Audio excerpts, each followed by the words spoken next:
What's up? What's up? How's it going? Welcome back. It's Rex with Apex Collectibles, and today I wanted to do something a little different. I've been hinting at it in the past couple videos, but I just wanted to go over my personal collection real quick, things that I appreciate. I just don't always need more, and my collection is a little different than others. Because it's my collection and that's what it needs to be. So first off, extremely iconic Hulk cover. I hate the ring on this light, but y'all get the picture. So super iconic king size special Hulk #1. I think it's like a 4.5 or something like that, and it's just, I love this cover. I'm a massive Hulk fan. Just just overall have always wanted this cover. Now to go with that, I have the I think this is #2, I can't remember, of that newer Hulk series by Donny Cates, and it's a homage, but this one is signed by Lou Ferrigno. Now I know a lot of individuals have an issue with actors signing comics, but I don't care. This is my collection. So I have these two next to each other on a platform in our collectibles room. So it's awesome. Love it. Really appreciate that. Super stoked I was able to get his signature on that. Now, the more obscure Alpha Flight 51. This is what I'm talking about, my collection, right? This is a collection based off of artists and writers and a lot of first time. So Alpha Flight number 51, if you don't know, is the first time Jim Lee ever wrote or actually drew in Marvel Comics. So I got it in a newsstand. I don't know what grade it is, but it's just that concept, right? I love Jim Lee, love his artwork in DC, and it's just something that I've always wanted. I know he has what I think Samurai Santa is his first art period. I'll be getting that at some point, but this is the kind of stuff that I'm talking about. This book isn't massive in value. It hasn't blown up. People aren't freaking out about it, but to me, to have his first art in Marvel is pretty big. And my wife is a huge X-Men fan and the 90s X-Men, and he did a lot of art on that. So talking about my wife, Gears of War #1.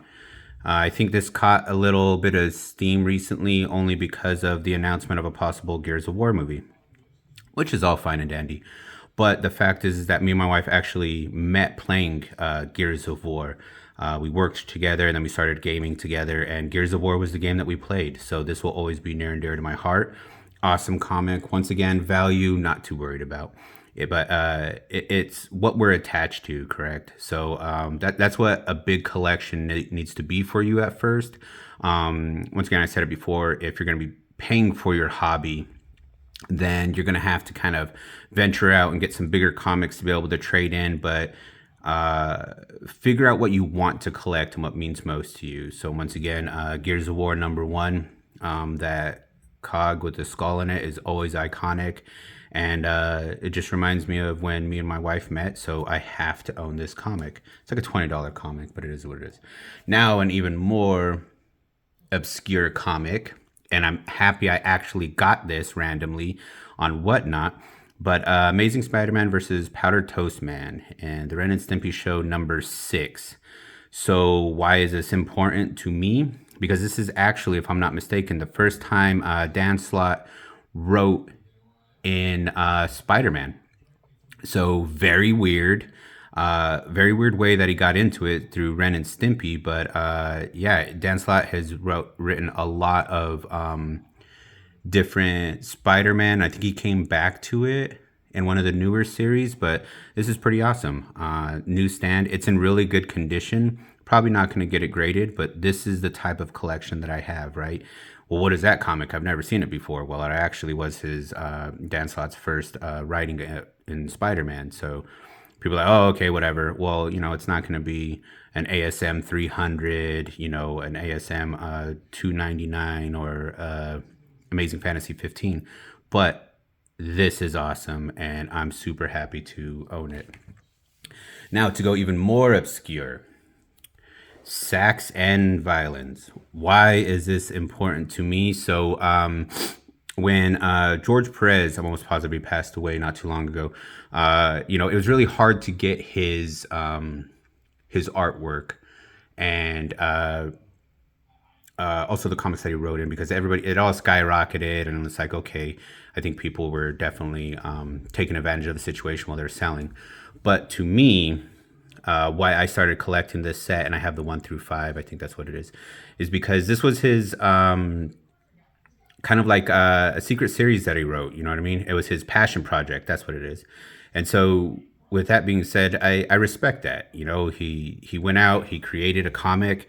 It's pretty interesting. I mean, the artwork is super old school. I think 90s, pretty obvious. All of this is kind of like the rare edition. Obviously, there's a mark on it. I don't care.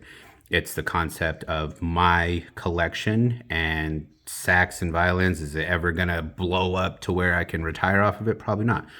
But it was George Perez's passion project. So I looked it up, found it, and wanted it for my collection. So another kind of obscure one that some people are tracking, and it is kind of going up in value, but is Peter Parker, the Spectacular Spider-Man, number 27. And obviously he's there with Daredevil. This one's a newsstand as well. It's a pretty good copy. I mean, there's a couple marks, don't care. But if you don't know, this is the first time Frank Miller drew Daredevil. So that is huge to me. And eventually this comic's going to blow up. But this is, once again, just like everything else, a part of my collection that I really love. It's my collection, right? And as you can hear, like, I'm more comfortable talking about comics because it's what I really got into a long time ago. But no, this is awesome. I love it. I was super stoked. This is actually one of the first comics I was able to get off of trading in some pops. I didn't even know what I had. I just thought it was cool to see Spider-Man and Daredevil, and come to find out, Frank Miller's first time on Daredevil. So that's awesome. Moving on, another awesome thing that I got, kind of obscure. Sorry, I couldn't pick it up. But the Incredible Hulk 330, right? And why is this so awesome? Or why is there... What's so big about this is the first time, Todd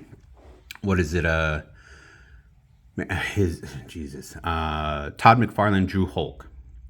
So another first, very obscure. Will this comic blow up? Probably not. It's in really good condition, but I found it in a comic book shop. Thought it was really cool looking, looked it up, found out that it was his first art in it, and I picked it up. I think it was like $14, something like that. Not even a big deal. But it is his first artwork on Hulk. Nobody really talks about that. They really focus on, the creation of Spawn, the creation of Venom, and all that, which is fine. There's nothing wrong with that, and I'll get that book again someday, probably in a really good grade. But for right now, I'll be forever holding on to this Incredible Hulk 330. Now, talking about Todd McFarlane, and it's not that high of a grade, but I don't care. And the comic book has been going in and out, and it's pretty exciting, but... Spawn #1, signed by Todd McFarlane. So obviously it's not a newsstand. I actually sent this in myself to get it signed. Obviously it says December 9th, 2022. First appearance of Spawn. Love it. And pinup by George Perez. It has the pinup in it, so it's a completed copy of it. But most importantly, Todd McFarlane, story, cover, and art. It's a 9.4. Don't care. It was my Spawn that I sent in to get signed by Todd McFarlane, and I will hold on to this comic until I can find a better grade signed by him. But this is very personal for me. Spawn, always been awesome. Growing up in the 90s, obviously early 90s, 1992, and his artwork just blew my mind at that time. And Spawn was so aggressive, and it was perfect comic book for me. So very near and dear to my heart. Might be like a $150 comic book to some individuals, but I don't care. It's that's a really big part of collect what you love, right? So moving on, talking about childhood and going even deeper into that, we have DC Comics presents Superman versus Superman and the Masters of the Universe. And why is this so big? It is because it is Masters of the Universe, the first appearance of He-Man and Skeletor in comics. It's a 9.0, not a newsstand. Don't care. Grew up watching He-Man. a lot of my childhood, and this is their first appearance in comics, so I had to have it. Very awesome. Just super stoked. Really don't have to say more about that. It's He-Man, right? Not a lot of people know about He-Man, or they know the really horrible live action movie. But if you grew up watching the cartoons, it's a pretty big deal. So really stoked about that. Once again, a 9.0.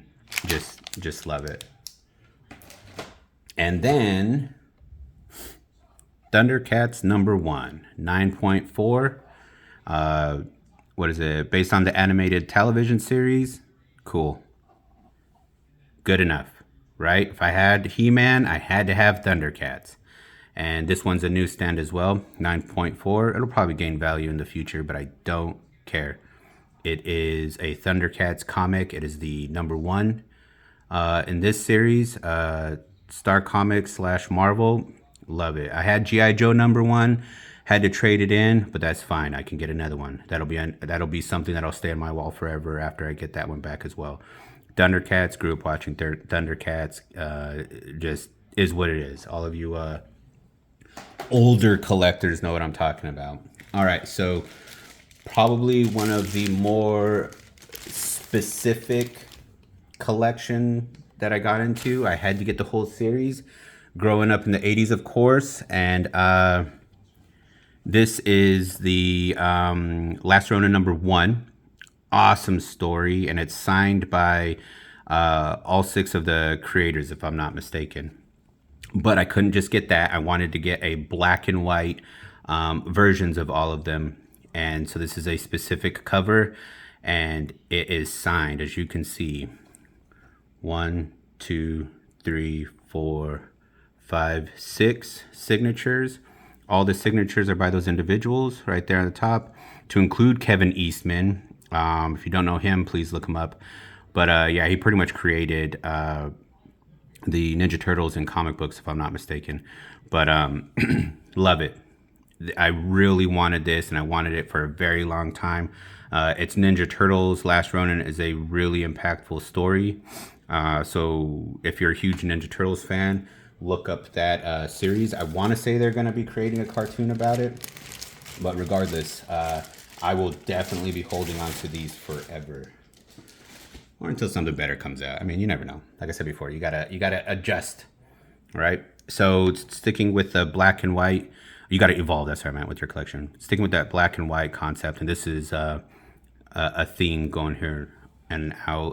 That other comic was a 9.8 as well. So the first full appearance of Casey Mary Jones, which is Casey Jones' daughter, but it's the Last Ronin #2.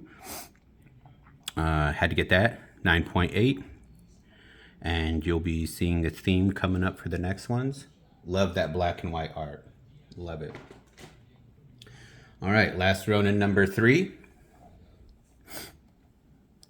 9.8. This art is amazing. I love that sketch look. Always have been attracted to it. Obviously, Yak, I think his name, sketch art. Stan Yak, just gorgeous. That is such awesome art, and then to have it in a 9.8 and a CGC 9.8 is awesome. All of these are on my wall. Built kind of just a showcase, I guess. I have the first appearances or first writings on the lower wall to include my signed Spawn, and then on the lower level and the upper level, I have all my TMNT. This is the first black and white Last Ronin covers that I got, because of the red bandana that is the only cover, and then the black and white art is just ridiculous. Such a sweet cover. Like I said before, 9.8, Last Ronin #4.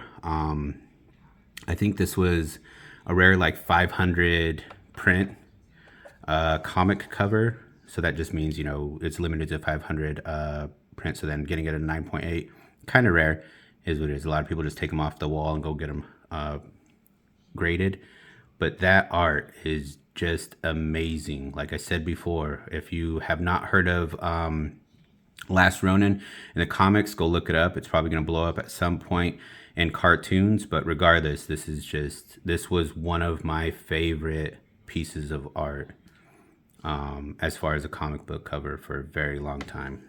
So that's number 4. And it topped out at number 5 in this series. So last but not least, this is one of my wife's actual favorite arts in the series. Took me a while to get this one too, because I ordered it from Unknown Comics and then it finally came in, but I bought it as a 9.8 just to ensure that I had the whole collection at 9.8. This one, it just caught my attention. The rain and his stance with all the weapons. I'm not going to ruin who it is because it's still kind of a newer story. But, oh man, this is just an awesome piece of work. Obviously right there, Last Ronin number 5. Unknown Comics edition.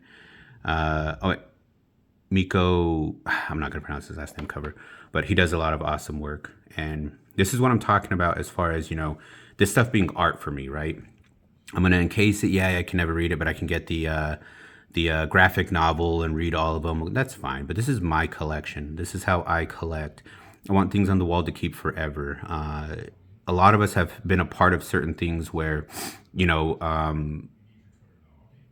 we should have taken care of it, but we didn't as kids. Because we're just playing with them as toys. And then that, now as an adult, it's like I have got to start collecting.